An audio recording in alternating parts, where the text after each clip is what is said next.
A few comments from the crowd. One person during the break pointed out that art students always have to take art history classes, and wondered how many art historians have to take painting classes and what kind of slippage might result. and so that's an issue. And another comment about how, well, actually, I'll let that person say it themselves in a little while. But so we are now going from art historians, art curators, recovering art curators, to a panel of artists, and in part, once again, asking to what extent what we've heard so far makes sense or doesn't make sense from the point of view of a practicing artist. And we're going to do it with April Gornick over here first. Again, the biographies are all in your pamphlets. And then it will be Chuck, and then it will be Jerry Davis, and then Vincent Desiderio. April. Hi. First, I'd like to start off by saying that I didn't quite finish Benjamin's book, but I thought it was really terrific and very stimulating. Oh, is this on? Doesn't sound like it. No. Is it me? Is it me? It couldn't be. I'll just, okay. So, but I wanted to say that I guess Benjamin really won my heart when he referred to his daughter's apprenticeship and her eventual materializing as an artist being a kind of a art mitzvah for her. Now, does that convince you to read the book? Anyway, I just wanted to start. I wasn't going to show slides then. I was going to show slides, but I want to just run through a few slides because I have this very specific relationship with the view of Delft. When I very first started painting paintings, and this is one from 1980, I was just kind of finding my way, painting landscapes, being really scared because I had gone to the Nova Scotia College of Art and Design, which was a conceptual art school. But then I found myself really wanting to paint landscapes, and I did. And I had spent most of my summer right after I graduated with a BFA from Nova Scotia in Europe, and I went to all the museums that I could find that had all this work that I had never seen before in real life. And I do think that real life trumps all the Googling you can possibly do ever, forever. But so I spent all this time looking at all these paintings that I'd always wanted to see in person, and I was running through the, I'll just show slides as I talk. I was running through the Mauritshuis. I was sort of just ticking off museums, basically, at that point. And I was going through the portrait gallery, the way that it was set up then. And I was thinking, portraits, this is so boring. And then I came to this painting. And I just stopped dead. I mean, literally, I was transfixed. And I'd never seen, I don't remember seeing this painting in art history class. I probably did and had fallen asleep at that point. And I just thought, well, this is the most strange experience afterwards, because I stared at it for maybe 15, 20 minutes. And I was really more interested in art made by so-called primitive cultures then, at that point. Long story, but I was kind of more interested in looking at African and oceanic art than major European art historical paintings and works of art. And I did, because I wanted to see them anyway, but this was just something that was entirely unexpected. And then I went on to then I went back to Nova Scotia, then I moved to New York, and I started painting after I got back, but I completely forgot about having seen this painting until like years later, when I found myself working, and something, not this one, actually a previous one, reminded me of that painting. And I thought, oh my God, everything that I've ever done in my paintings has been about that painting. Because when you look at the view of Delft, to me, there's a kind of a sense of a proscenium. Bachelard would have described it as intimacy and immensity. That there's a kind of a sense of coalescing, for me, like light as emotion. I'm projecting, but I'm an artist, I can. And to this, the way that the verticals and the horizontal, I mean, this painting to me weaves an actual place that's so specific. To me, it feels like a person. It feels like the actual artist's soul in place language. So, and then there's also this question for me about the interior and the exterior that exists in this painting. That I'm looking in. I'm in the outside because I'm looking at a landscape, but there is a series of interiors and exteriors that keep happening and happening as you look at it.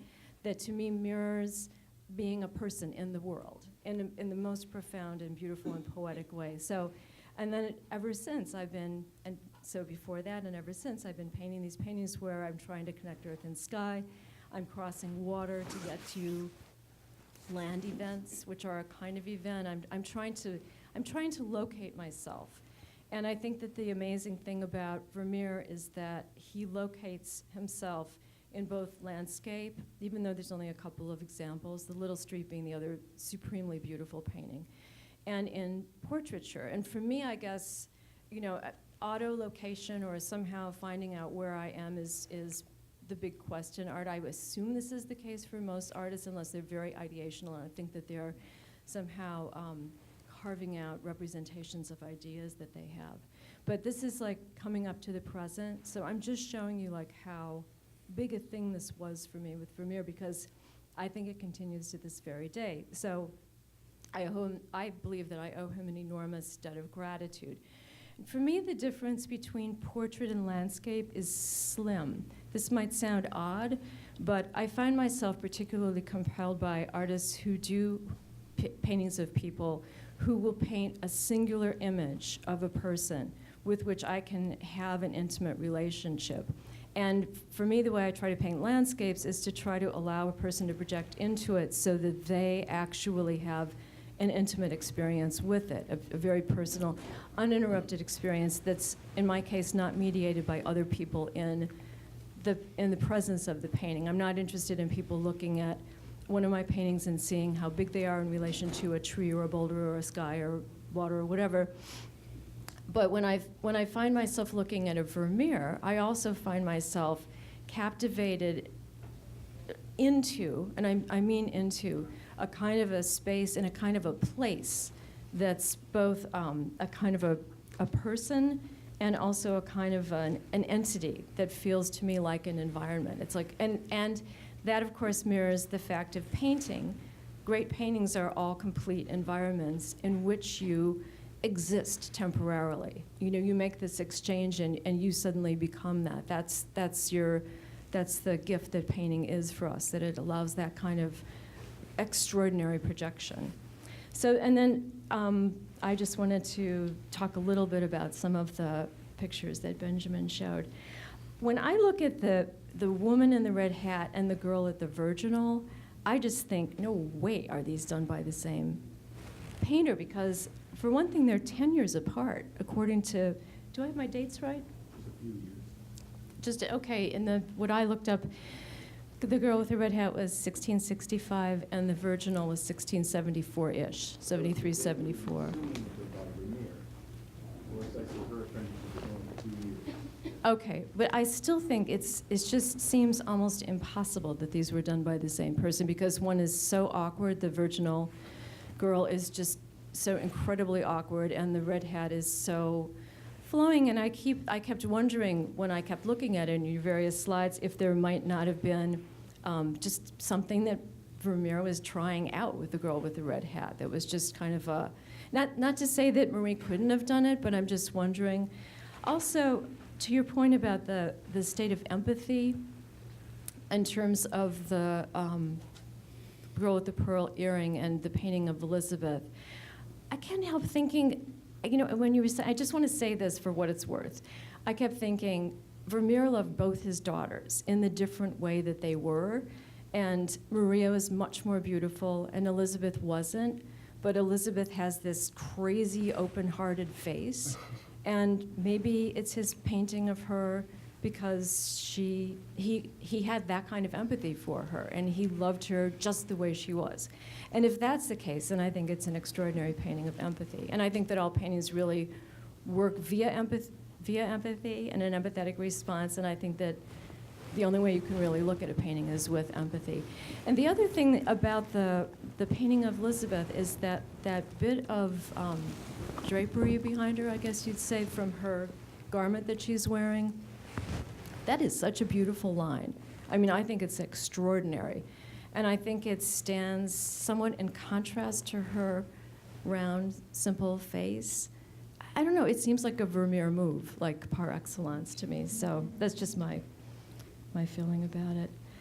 And then the girl with the pearl earring, and this, to your point also about the dark background that usually is behind the double portraits, when there's two figures, usually with a map or some kind of fabric or something like that.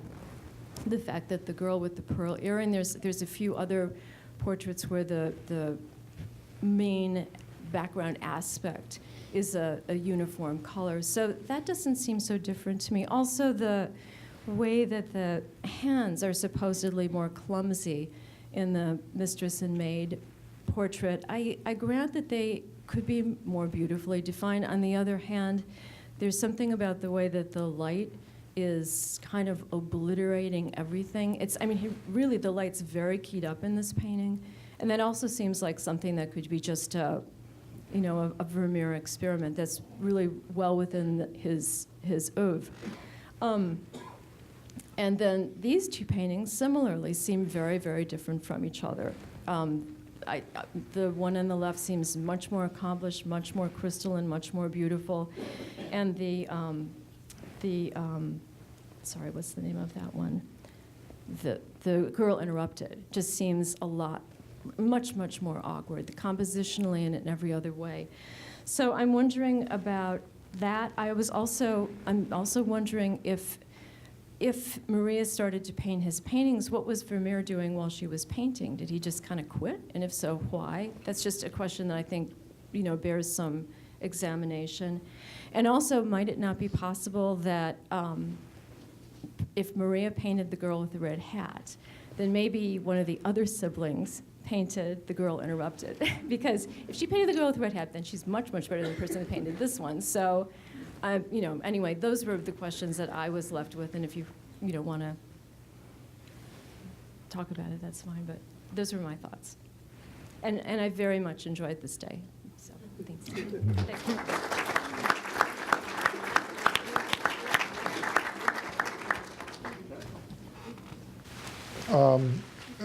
It's too bad Linda Auckland isn't here today, because she'd be forced to update her book, Why Were There No Great Women Painters, and write, why was there only one great woman painter, and why did she quit painting as a teenager? It's a conundrum. It's pretty hard to accept for me. I think the way, I enjoyed very much what the previous panelists had to say, but they see things very differently. An artist, painting is the most magical of mediums. It makes space where there is no space. It transports you to places you have been or have never been. It transcends its physical reality of colored dirt smeared on a piece of canvas, wrapped around some stretchers.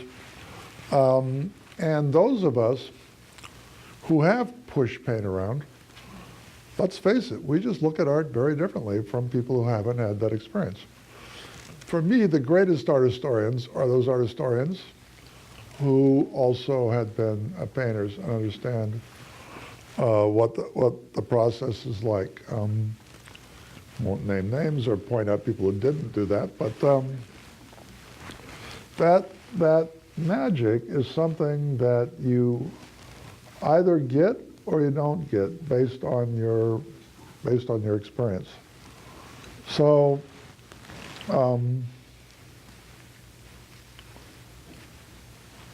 when we look at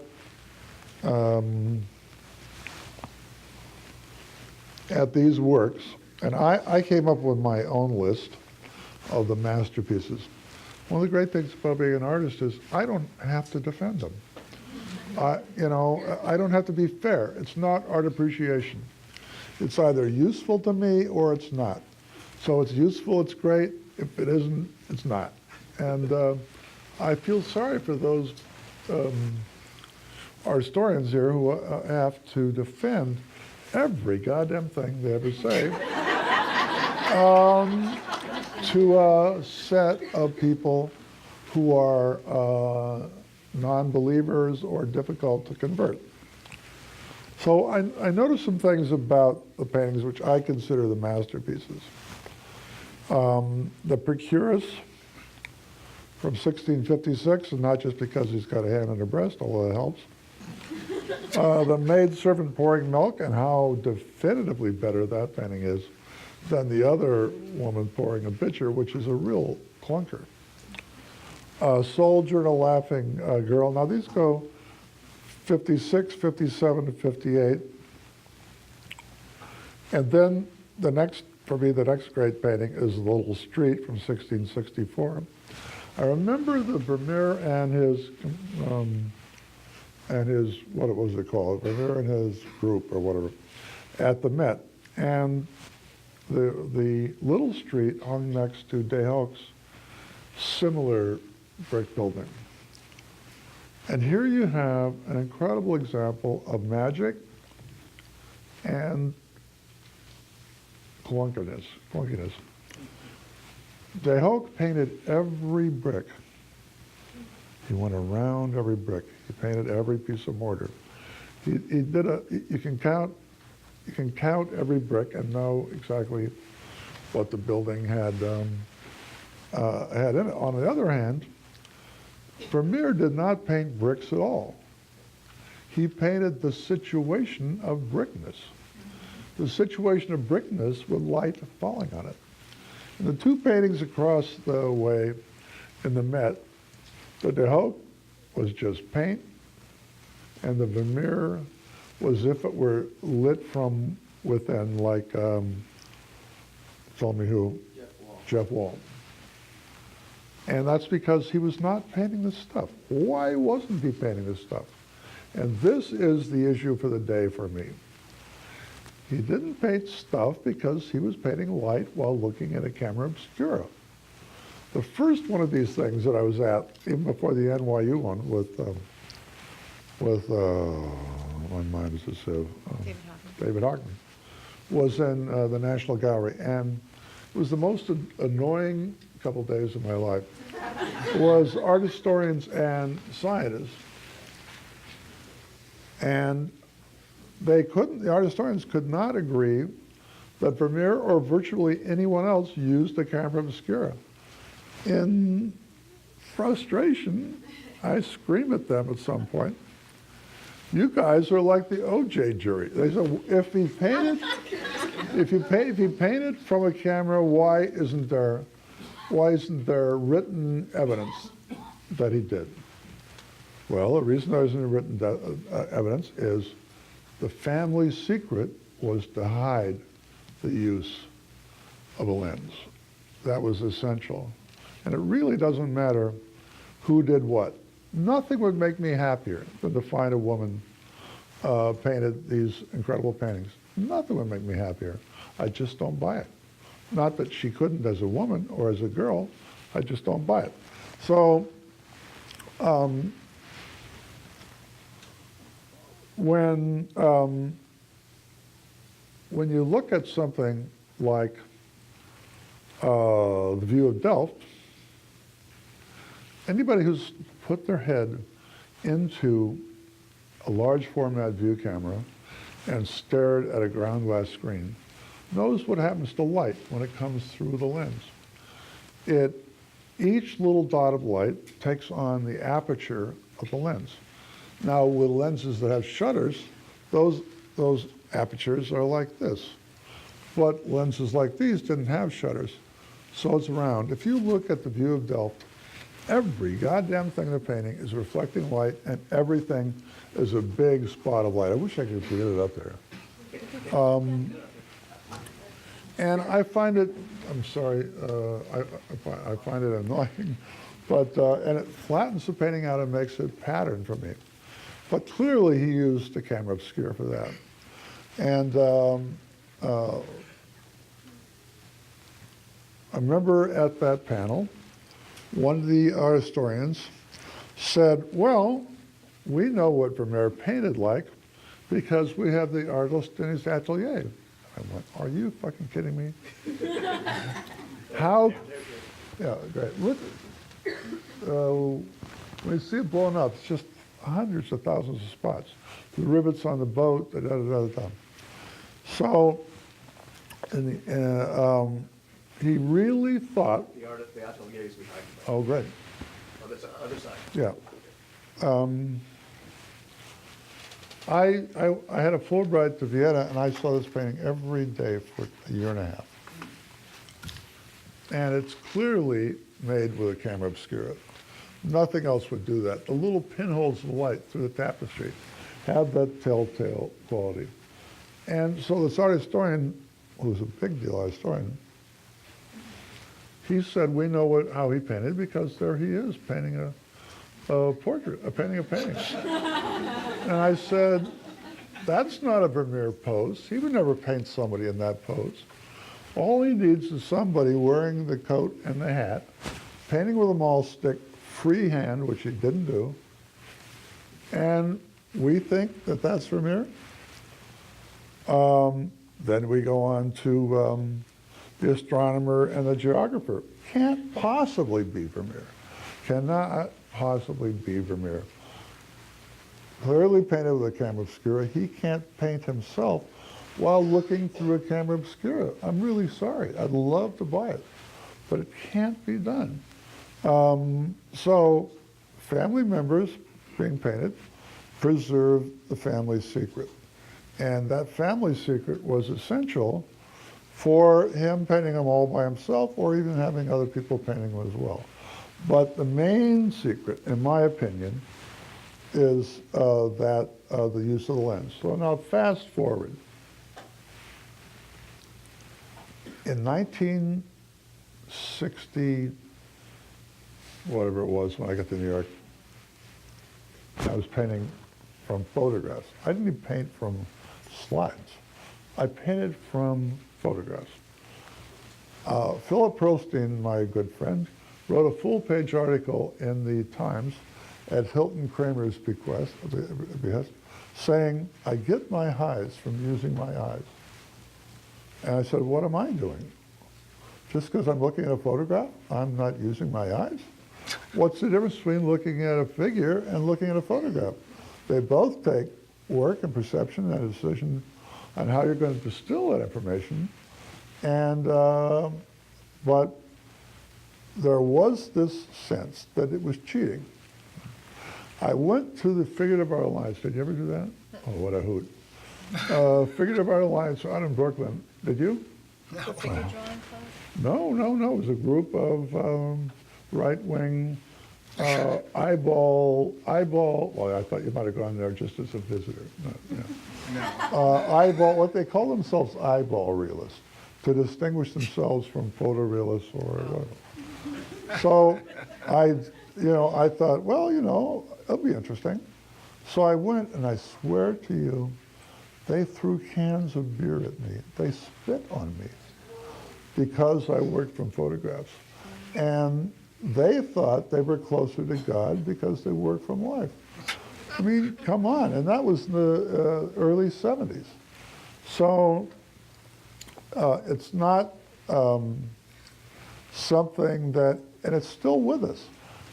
I did a third grade class in my studio, and I'd made the painting of Mark Greenwald with the kind of goofy one at the Met with teeth and stuff, which I happen to think is a pretty accomplished painting. I put 14 months work into it, and my heart and soul, he's my best friend. I want to do a good job. So I have the painting, I'm working on it. There's the painting and the dye transfers and all that stuff.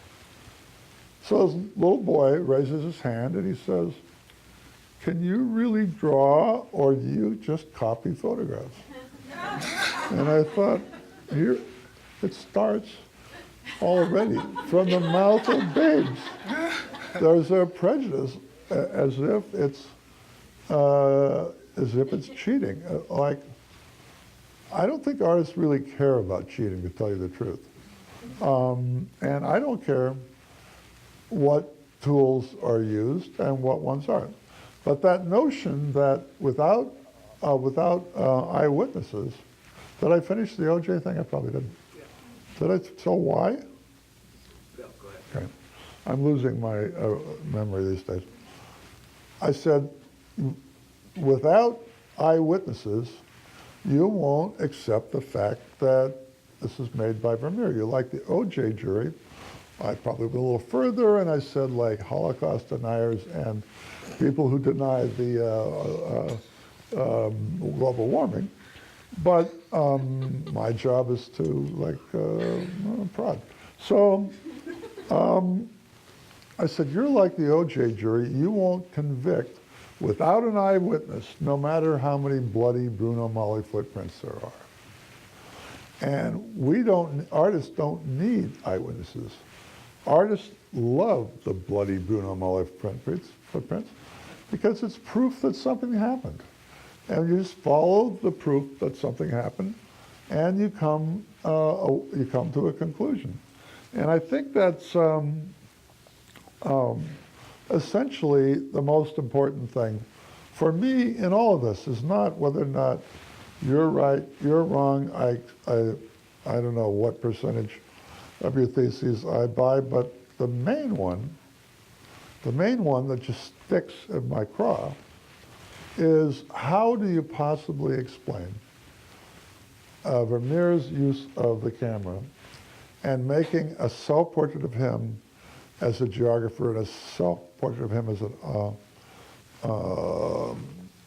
astronomer and a self-portrait as the artist, nor his, if we accept your, and I'd really love to accept the fact that his daughter made, I don't care, she can do the girl of pearl earring, it's not that good. But the woman with the red hat is transcendent. Transcendent, and perhaps, I hate to say this, in only a way that an artist will ever understand. When you look at it, I know how every painting in the history of the world was ever made, except Vermeer's. Vermeer's paintings are like they blew onto the canvas with a divine breath of air. It's so magical that only another magician could even begin to understand, and I could only barely begin to understand myself. And I collect Dutch and Flemish old masters. This is my world now. Contemporary artists are much too expensive, have you noticed?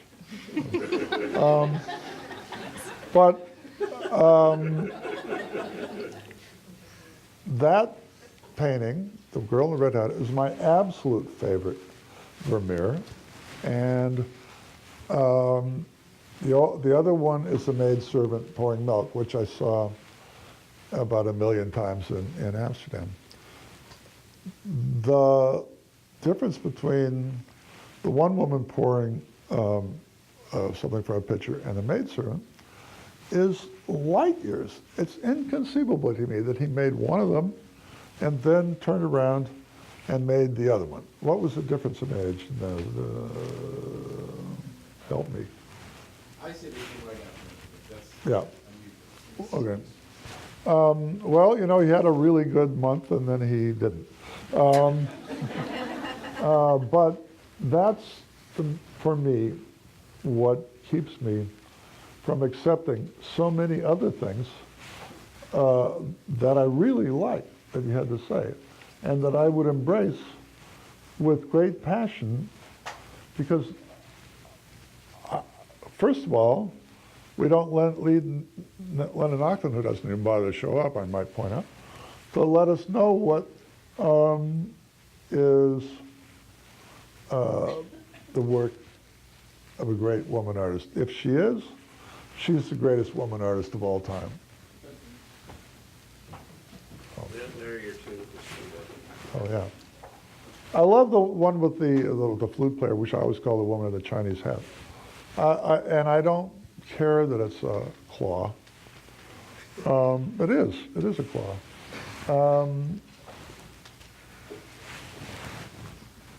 Look at those. Look at those. Come on. They painted one right after another. And look at the use of the camera obscura in The Maidservant Pouring Milk.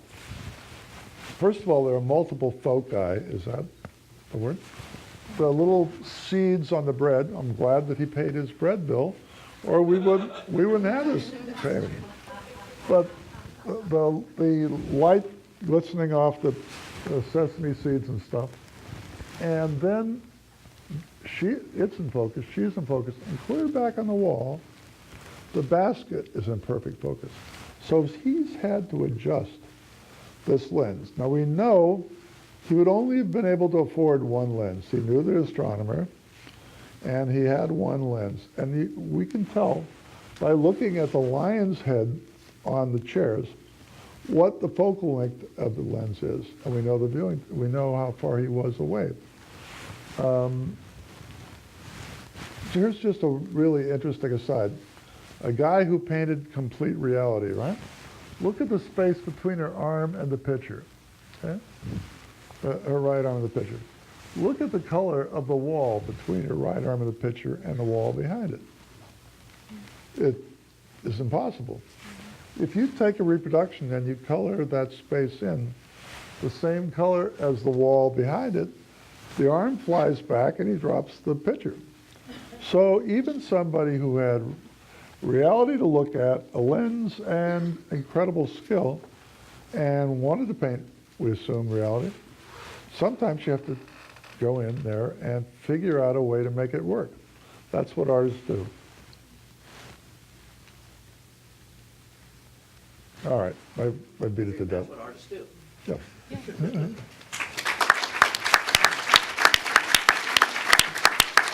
So I think that we're cheating in fact right now, and maybe kind of taunting you, Benjamin, because we're going to get away with all of our conjectures and we can sort of say whatever we want.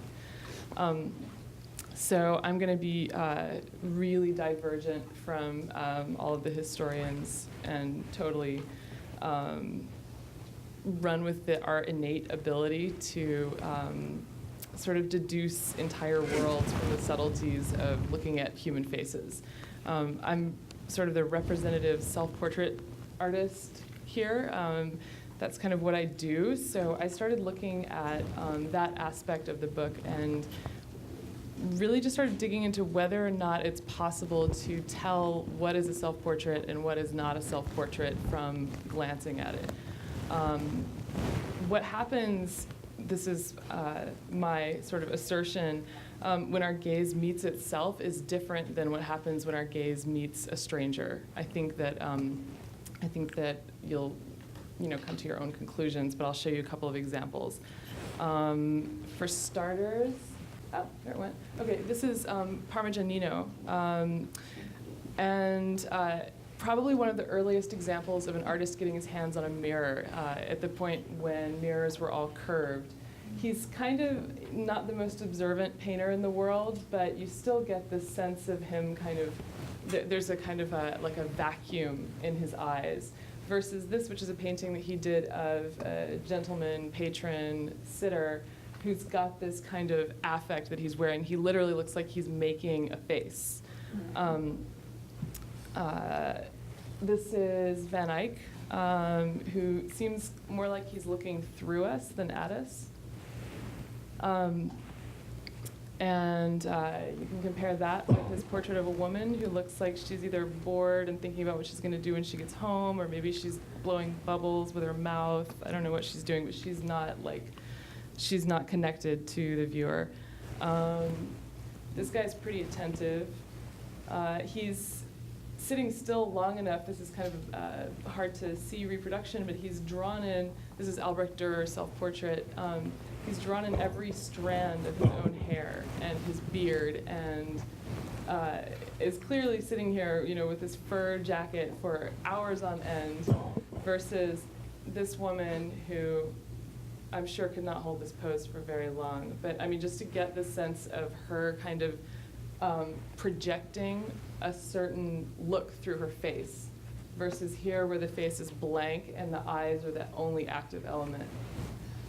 And these, by the way, are particular to self-portraits done with mirrors. I don't have anything at all against photography. In fact, I used to battle with one of my professors who would pound his fist on the desk and say, photography is not an art. And I think he's wrong, but I do think there's also a difference. And I think when you're looking into a mirror, there's something that happens to your face that's different than when you look into a camera, where you're still, for that split second, able to kind of like project what you think you will look like. That's the Dürer again. This one we know, Rembrandt. Jerry, talk more into the microphone. Okay. Move the microphone around so it's on the other side. I was, when I first started to put this together, I was trying to look at things like whether or not Maria Vermeer had, one eye that connected more than another, which Rembrandt does. His left eye in this portrait connects directly to you, and the right eye kind of shoots off, which is something that was pointed out by Trevor and Ryan, who are here. But Maria Vermeer's eyes don't diverge, either in the portraits that her father would have done of her or in her own self-portraits. So this, kind of hypothesis that I'm giving you guys started out as trying to find like very minute, detailed explanations for what might make something a self-portrait or not, and turned into a little bit more of a kind of feeling-based thing. Anyway, so Rembrandt painting himself, Rembrandt painting another woman. All right. Frida Kahlo. Even where she's incredibly tense, there's all this tension in her face, tension in her neck. Her eyes are still sucking all of the attention in this image, versus her portrait of Diego Rivera, where you kind of bounce off the surface. This is a very dark reproduction of a self-portrait that I made looking through a window at night, where even though you can see the eye on the right and the eye on the left are not actually even directly looking at you, but this still has that kind of vortex, the eye vortex, that you almost feel like you're being looked through rather than being looked at by the subject. And another quality of selves that I find is that they're ugly. This is a detail of this painting. It's a self-portrait that I did in a Mylar balloon. Not the prettiest portrait, as opposed to this, which is a portrait done by another artist seeing me from the outside. I think this is because when you paint, you have to learn to turn the idea of what you're seeing on and off. It's the same as that Ren's book, Seeing is Forgetting the Name of the Thing One Sees. You have to see what is actually there as opposed to what you expect to be there in order to be able to, go anywhere new. So, yeah, this is another self-portrait. This is a portrait of a friend, again, kind of wearing her face. So having gone through all of those slides, I would sort of put these back on the board as a question. Which one does that look like? And then this is for you, Chuck. This is me at age 15. And that's a painting I'm working on the left, and my parents were not painters, and I grew up in Alabama. Oh.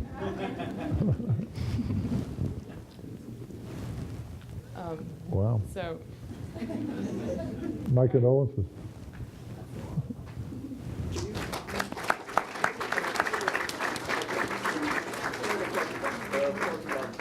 Just because I think that's interesting too, in this context. Ren wants me to show you this portrait. In that context of what you're saying about, what would you say, making it ugly or making it looking through it or something? It's a portrait laying on the floor with a mirror suspended overhead. And how would you describe it in terms of how it would be different if you were portraying someone else? Well, I think that the face falls away and the eyes become hyperactive. And what do you make of the Vermeer in that case, of the red hat? My feeling is that Talking to one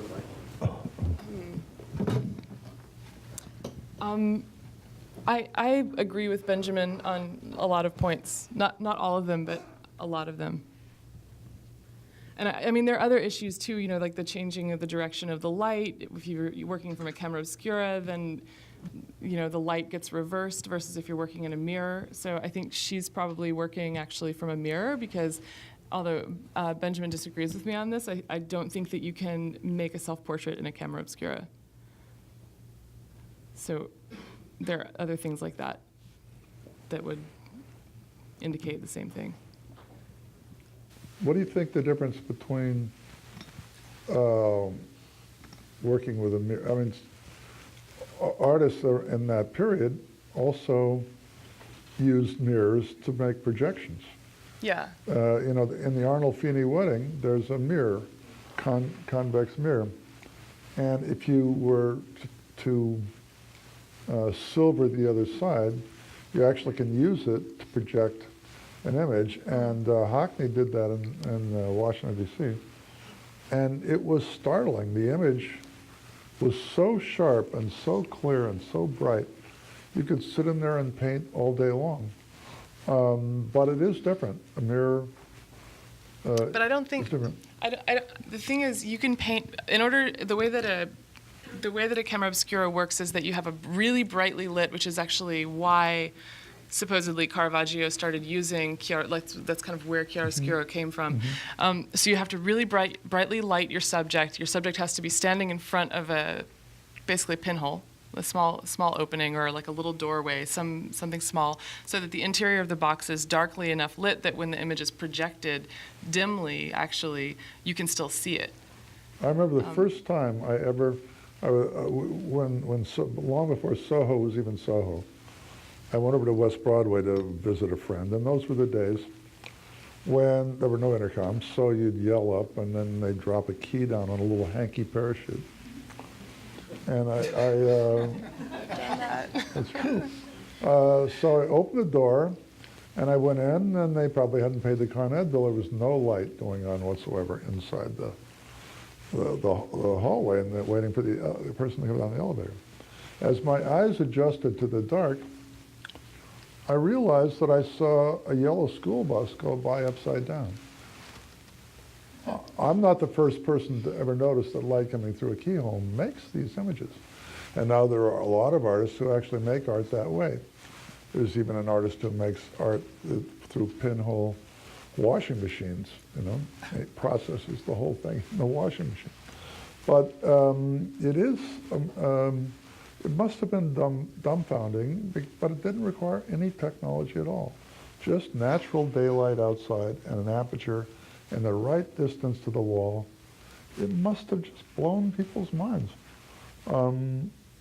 Is there a lot of written stuff about people stumbling on this and wondering how they could use it? There's a very famous text by Constantine Howkins, it's earlier, in saying it's ironic because he says something like all art is dead compared to this, which I think was echoed in the 19th century by photography. Mm-hmm. We certainly, but this was, Hockney's conference presumably was talked a lot about, that there is plenty of evidence. There's you know, we don't have a document that says Vermeer used the camera obscura, but we certainly don't have any reason to doubt it. We would have to not take the subway, but take the 12-year time machine to go back and have this conversation. But anyway, Vince, why don't we start with you? I think that I saw an engraving, and I don't know how accurate. I don't know how accurate it was, but an engraving that showed Alhazan demonstrating a peephole, and that would be like 800 A.D. And a lot of Alhazan's ideas about optics entered into Italy and were certainly influential in Alberti and Brunelleschi's thinking. You know, so the influence of that Arabic tradition of optics and long. Oh, see, you did it, huh? Already you told me to shut up. All right, okay. They also used the grid in Egypt 15,000 years ago. Yeah. Grid. We have to lobby for our own devices. There's actually, I answered that one here, but it's pertinent though. It's pertinent though. There was I think it's in John Barth's book on the replenishment of literature. At the end of it, he describes what's written on an ancient Egyptian tablet by a scribe, and the scribe is bemoaning on the tablet that everything that can possibly be written has already been written. So, we repeat things over and over again in history, and I think some of the things that were mentioned were really marvelous, especially in regard to the difference between, certainly the difference between artistic thought and practice, and the difference, and critical thought and historical thought. There doesn't, I don't think anyone's in doubt about any of that. They're completely different disciplines. I might say that one of the key differences is that in many ways art takes place in a present tense, and great masterpieces try to evoke a present tense of being, whereas so much of historical thinking and critical thinking is a fait accompli in a certain sense. It's about things that have happened. It describes things that have already been made. And this is a very curious distinction because it points to how we educate young artists in regard to their performance as artists as they go on. One of the most difficult things to describe to students is that artists use a kind of compression device inside of themselves to acquire information and sensation and subject it to a deep compression inside of themselves until the idea, the visual idea, effervesces from this compression. And since it changes substance pretty much between a kind of determinate body of information and sensation into something that is very indeterminate, difficult to describe, and difficult to disentangle in regard to what is actually at work within the artist's mind. And therefore, we focus on the material aspect of pictures in order to make claims about them. Of course, it's clear that from an earlier point in critical history, the intention of the artist has been written out of the discussion because it's purely speculative, and it's not subject to the theoretical thinking that would be required for a scientificated discipline like literary theory or critical theory. So there's a key difference between the way artists think and the way historians think, although both involve tremendous creative potential. And the works of historians and critics is amazing to me, stimulating. I just wanted to say that I've written some things out because I wanted to make sure I said them the way I wanted to say them and to be brief. I think both, I'm really grateful to be here, first of all. I think a lot of wonderful things have been said. And Ren, you're amazing in putting together these symposiums. Amazing. I think in both his introduction and at various points in the book, Ben indicates that the idea of family secrets does not merely pertain to speculations regarding the attribution of certain paintings to Vermeer, of Vermeer to his daughter Maria, but to what he refers to as the strategies passed down among artists from one generation to another. And although this may sound suspiciously close to the subject of another symposium held here a few years ago regarding the secret knowledge of painters, I'm struck by the directness with which Professor Binstock incorporates insights gleaned from the close observation and appreciation of painting. It may very well be that insights such as his will find little support among the vast majority of scholars whose rightful place it is to require solid textual verification, or among critical theorists whose refined semiological structures keep the elusive emotive issues of painting at bay. It seems to me that Professor Binstock is proposing a new branch of connoisseurship, one that is well-informed and appreciative of the more orthodox systems of our historical investigation. Yikes. We'll get to that. As such, he's located himself in a position incommensurable with the normal structures of critical work. If this is so, it may well be in keeping with Paul Feyerabend's belief regarding the growth of knowledge that the principles the simultaneous existence of principles of proliferation and tenacity at any given time are absolutely vital to the evolution of thought. I think that these kinds of things have been mentioned already.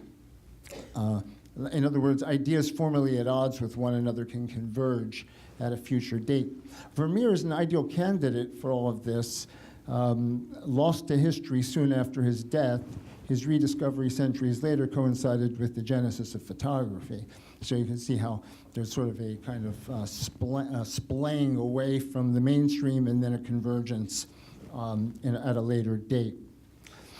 Although he was certainly not the only Dutch painter of his time to use the camera obscura, I mean, it was well documented that these people were using it, and you can see in De Hoek and in certainly Carl Fabricius and many other painters that the camera obscura is at work. To my mind, he was the only one of these Dutch painters of his time to consistently allow for the mediation distortions of light and focus to play a major role in the meanings of his pictures. Moreover, given the dearth of solid information pertaining to his life and work, although there must be more than I imagine, and owing to the profoundly poetic restraint unique to him, it's no wonder that he remains the Sphinx of Delft. There's a remarkable poetry in Vermeer that sometimes makes us want to see these things as pictures of intimate family relationships. And I think that they are. But I think that there's something else at work in Vermeer. And I think to get to the bottom of it, it may be of use to future connoisseurship or histories of painting to try to get inside the minds of how painters really think when they're working on art, though this certainly is not verifiable, and painters generally tend to verify the works of previous painters by almost allegorizing the methods of previous painters and keeping them alive for a new generation. Therefore, if the idea has substance to it and it sort of provokes discussion over centuries from one generation to a next, then it sustains its existence. Therefore, it has a certain degree of verifiability in that regard. When I think about painting, I think of different forms of the way painters go about understanding their relationship to history. One way is through emulation. You can see here Delacroix and Rubens. Another way I call emblemization, by which artists almost create a very compact sign of condensed information taken from one generation to the next. Here, Manet's famous Pfeiffer, done in a direct response to Velázquez's Actor. In Manet's case, the idea that he's removing things from the responsibility of a kind of optical illusion and presenting, say, brushmarks for just themselves is a way of emblemizing or sort of decontextualizing from one area of context to another.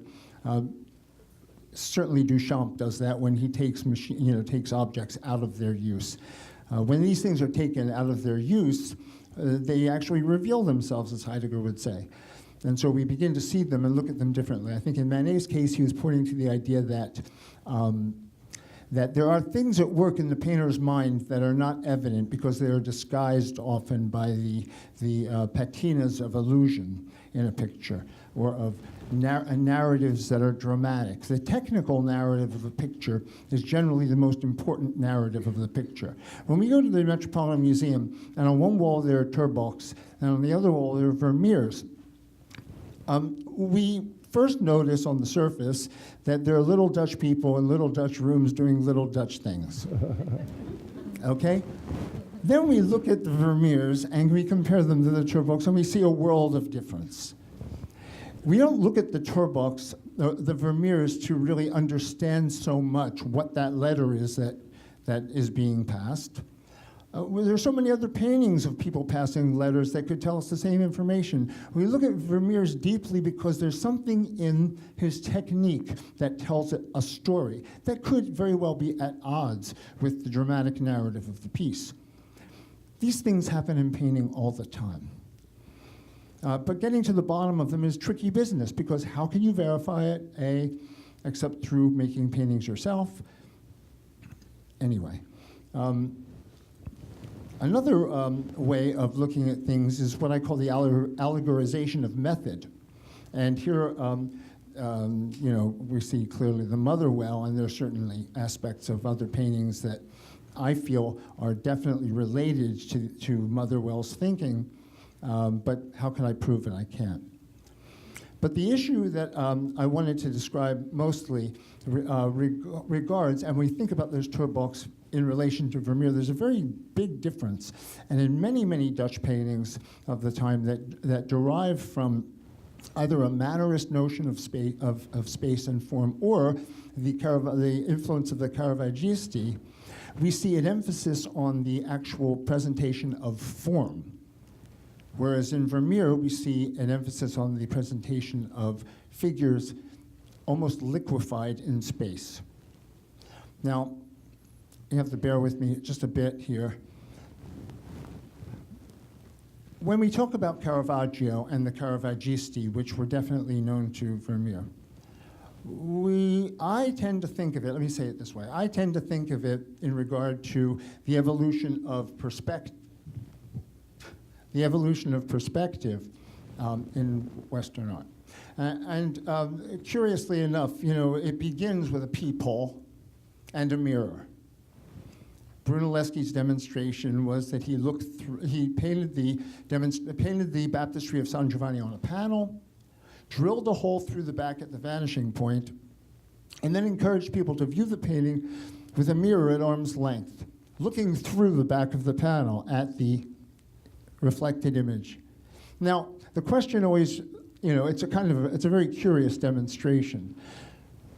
Certainly, he's fixing the vanishing point at the point, the eye at the point of vanishing point. But what he's doing, moreover, which I think is more important to the evolution of perspective for painters, is that he is allowing the viewer to see the eye projected back at them at the infinite point of convergence, or as Alberti would call it, quasi all'infinità, because you can't arrive at infinity.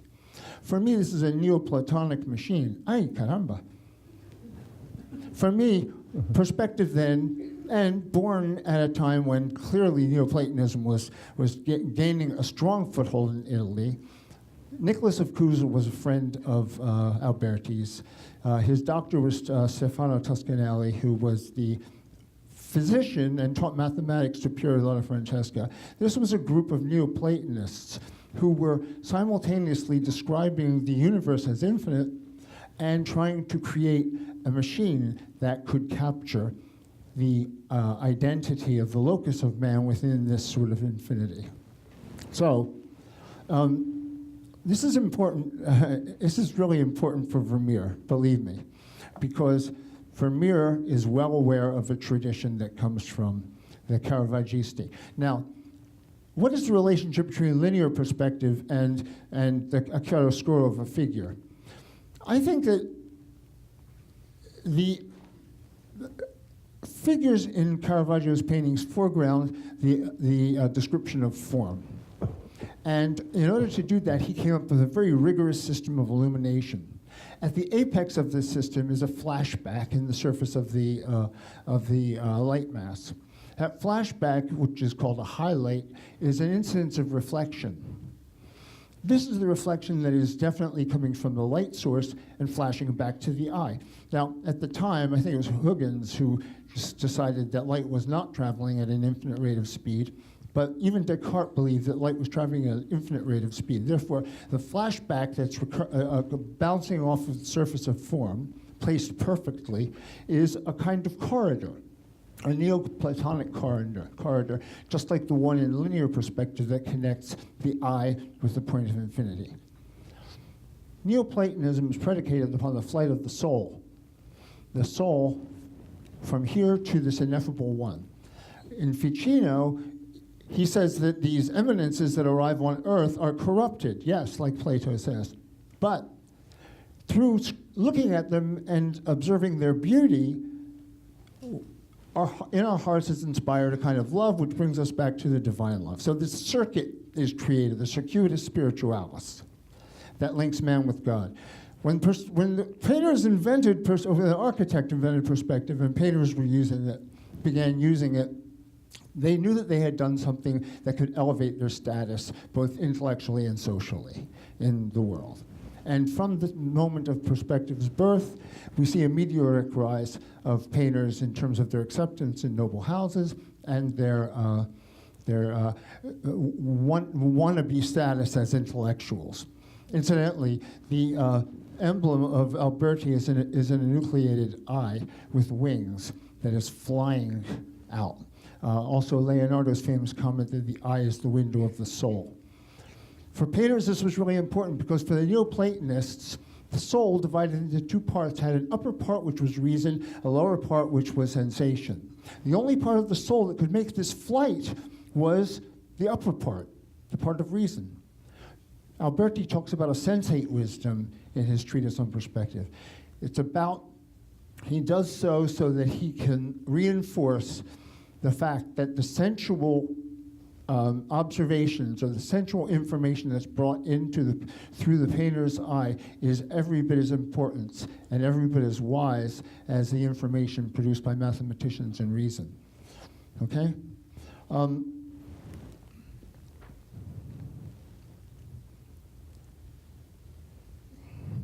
Okay.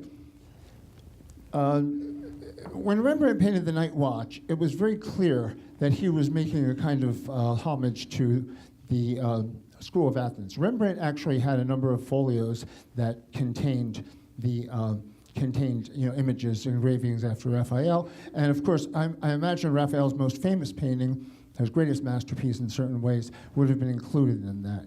When at the center of this, the Raphael, of course, there is, Plato's Leonardo and Aristotle, Plato pointing up to the forms and Aristotle pointing out to an empirical sort of understanding. In Rembrandt's painting, he has the two characters in the beginning, in the front of it. The man here is holding a glove, and the glove, an empty glove, is pointing upwards. And the man here has a lance, which is pointing outwards. And moreover, Rembrandt has cast the shadow of one man to indicate the outward thrust of the spear, but also, strangely enough, on the man's crotch. But this is Rembrandt taking on linear perspective through the Baroque optics of illumination. And this is really important.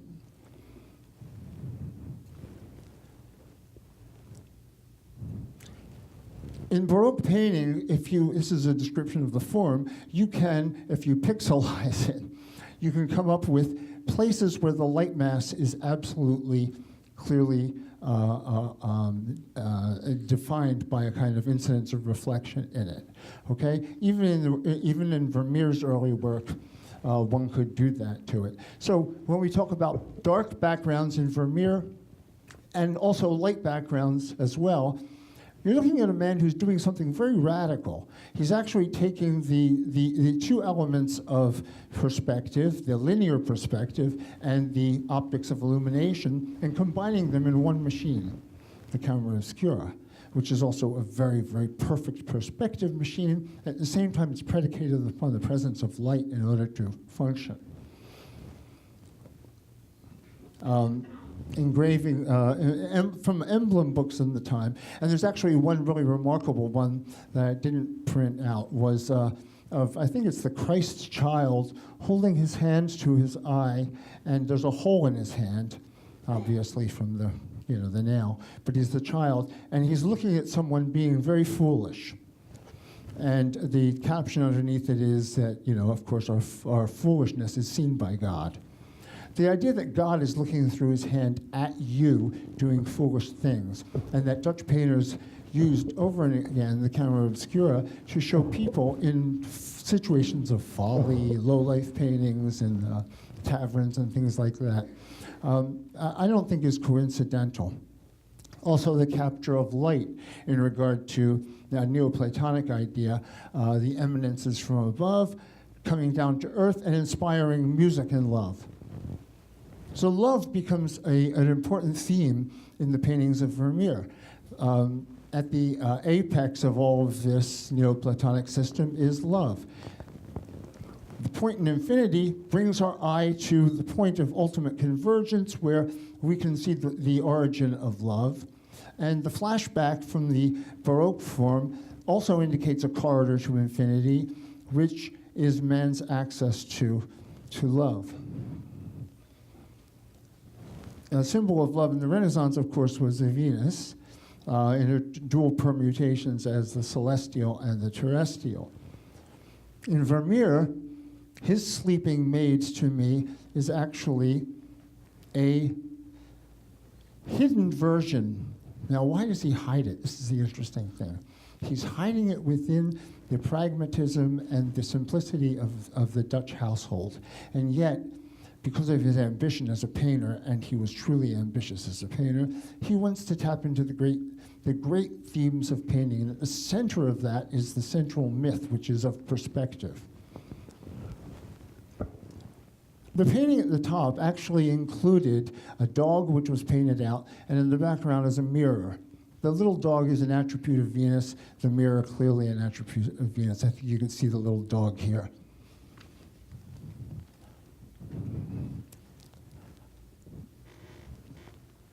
Another attribute of Venus are pearls, and we see pearls repeatedly in Vermeer's paintings of women. Of course, mirrors also feature in Vermeer's paintings as well.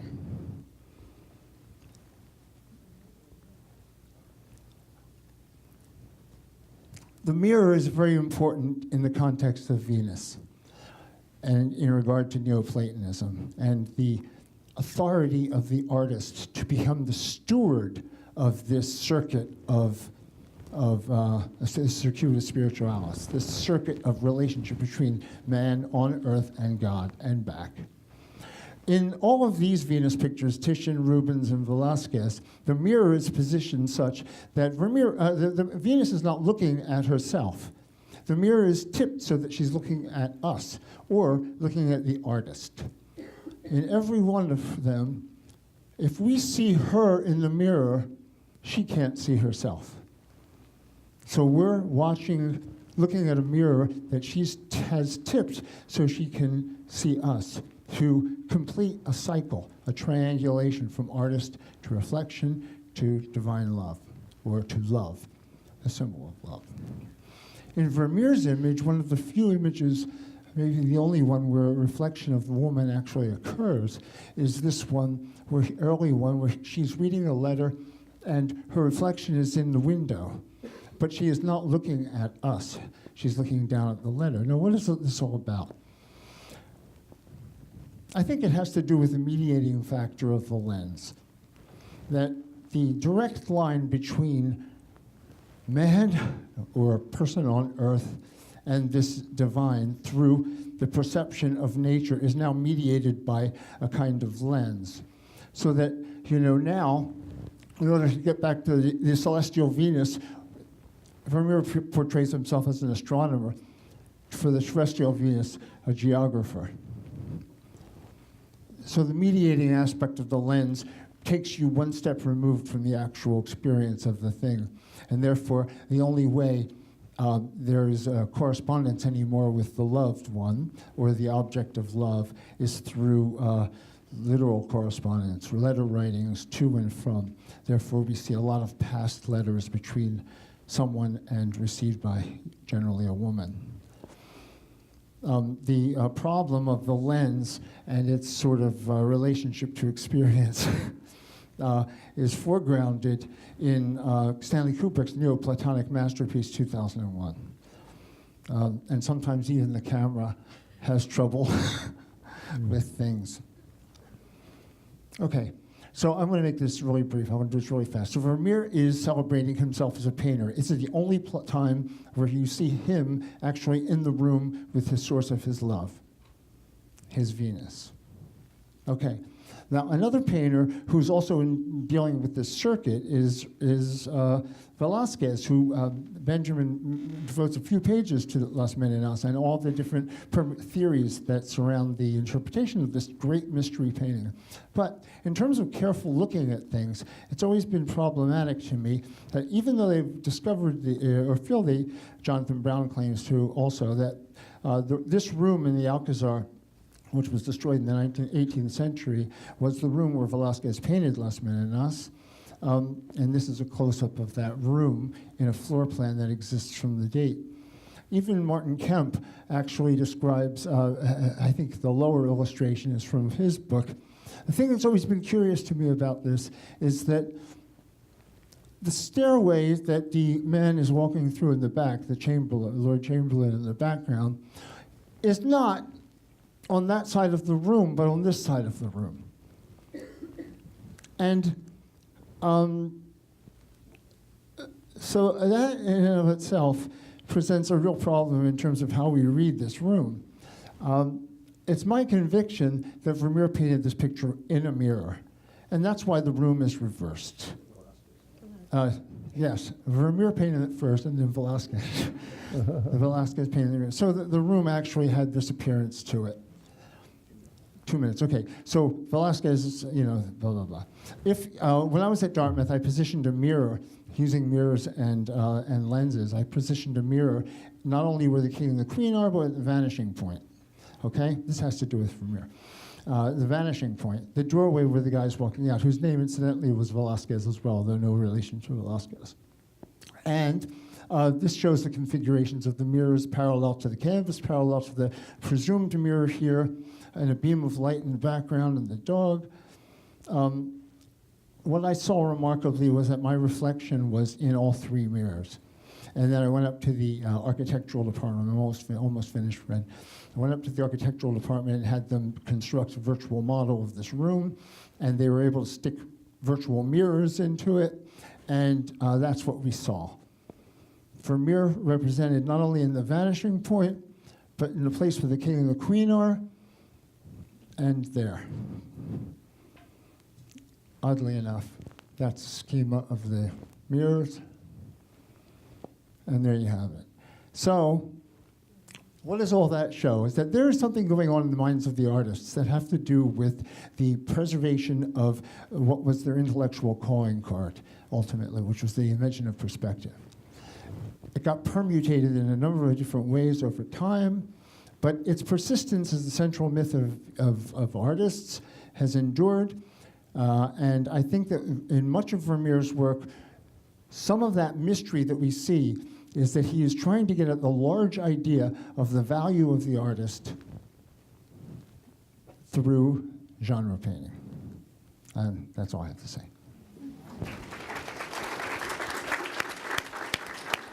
Very good. I was going to suggest we have a conversation, but we are now really running late. So what I would instead suggest is we take a 10-minute break, and then we're going to come back. Can I say one thing? Okay, say one thing.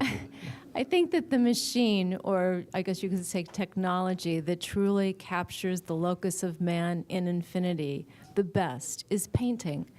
I mean, painting, you can have all the devices that you want. I actually thought it was fascinating, everything that you said, but when you said that one sentence, I thought, well, that's a perfect way of describing painting. No, I don't think that the machine captures the infinity. I think that the machine is a mediator between I know what you're saying. painting. I'm just saying that. But when Vermeer paints the picture here, But even artists no who machine. use, 14th, 15th, 16th century technology to make paintings these days, it's still to me amazing than whatever technological device we can come up with. oh, yes, to, I that's all agree. I'm saying. Painting is much more immediate. We all agree. So let's take a quick break and then come back, and we will come toward the end here. Thank you. Thank you, all of you. You guys were great. I love that sentence.